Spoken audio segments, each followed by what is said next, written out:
Dali pong matuto si Alex, mga kapangs. Deserve niya pong magkaroon ng motor para maging service niya sa school. Kung magkakaroon ng kaluwag-luwagan ng budget, mas maganda po yun para hindi siya gumigiit dun sa MRT, sa LRT po araw-araw. Pag pumapasok po siya, yun po yung nagiging hassle. Kapag ka umuulan, mahirap sumakay. Dahil yun nga po, baha, stranded, may mga ganun pong kumusyon sa dahat. Kaya sana kung makaluwag-luwag magkaroon din po ng motor si Bitoy. Pero kasasamba at ang blessing ay darating naman. Dahil ayun, may mga nakalaan pong blessing sa bawat isa sa atin. Lalo na ngayon, 2025, napakagandang taon, napakagandang umpisa ng taon. Mga kabang, samahan niyo po kami. Yes, Alex? Busy drive, focus dapat sa daan. Yeah. Ganda rito mga kapamso. Share ko sa inyo yung ganda ng Kiamba.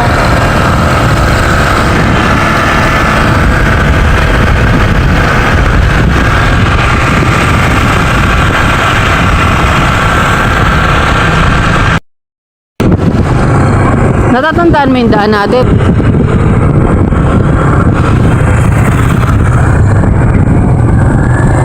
Ako, ang dami kong kalito-lito talaga sa mga daan.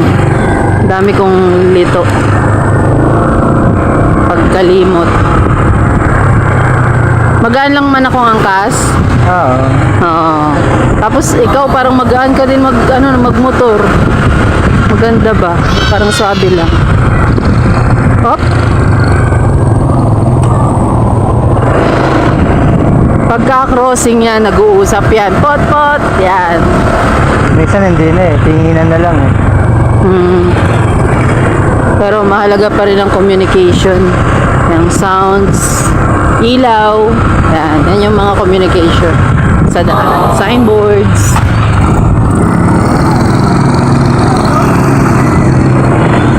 Yan. Tuloy-tuloy tayo mga kapams.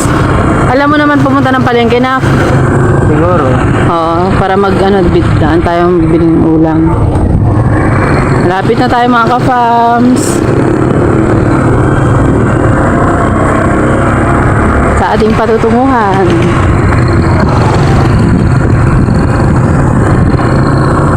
Hindi tayo kumain ng halo-halo, diba? Saan po? Ito. Yes, ito po. Lola Rosa. Sulit ang pagkain dyan. Sarap.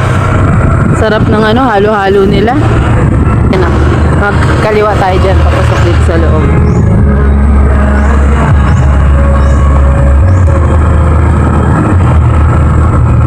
Yun, dahan-dahan po. May pasalubong.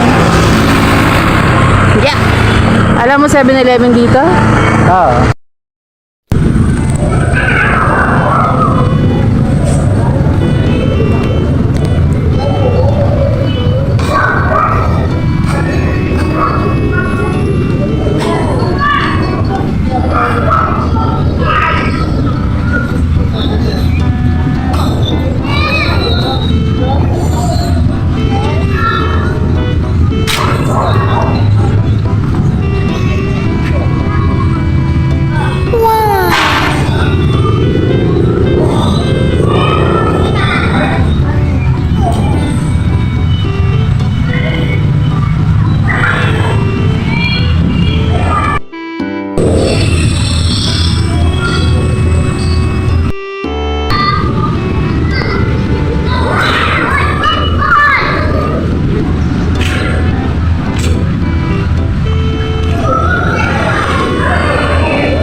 Nandito ako sa likod ng Pinaka Plaza.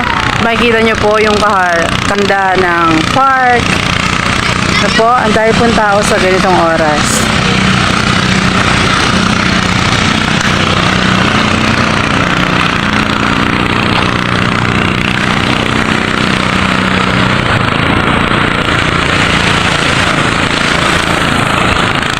Sunset, mga ka-fams.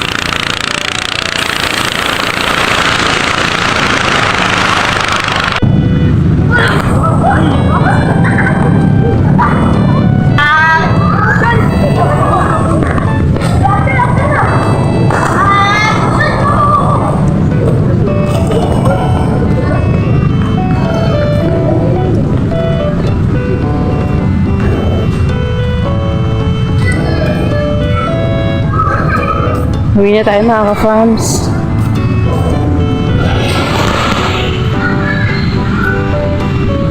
Ganda mga ka-farms, no?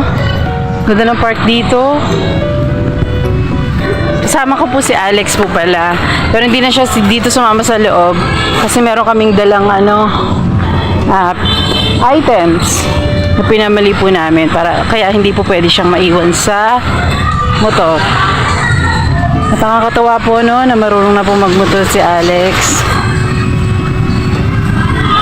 Madali pong matuto si Alex eh. Si Alex. Bitoy. Ayan. Ganda po no, sa likuran ko. Oh. Uwi na po ako. Uwi na po kami. Patuloy niyo na po kami samahan. Sana po natutuwa po kayo sa aming pinapakita sa inyo. Ang nasa likod po nito ay ukay-ukay. Ayan po. Parte pa rin po ng plaza. Puntahan po natin si Alex. Nak! Tara na. Ayan po, kasama ko po si Alex. Ito po yung nagbumotor. Sana nag-enjoy po kayo sa ginawa nating maikling pagpasyal dito sa plaza. Kasama po si Alex Beats TV! Wow! Spread up araw-araw, good vibes araw-araw. Dito lang po yan sa Ka-Farms Official! Bye-bye!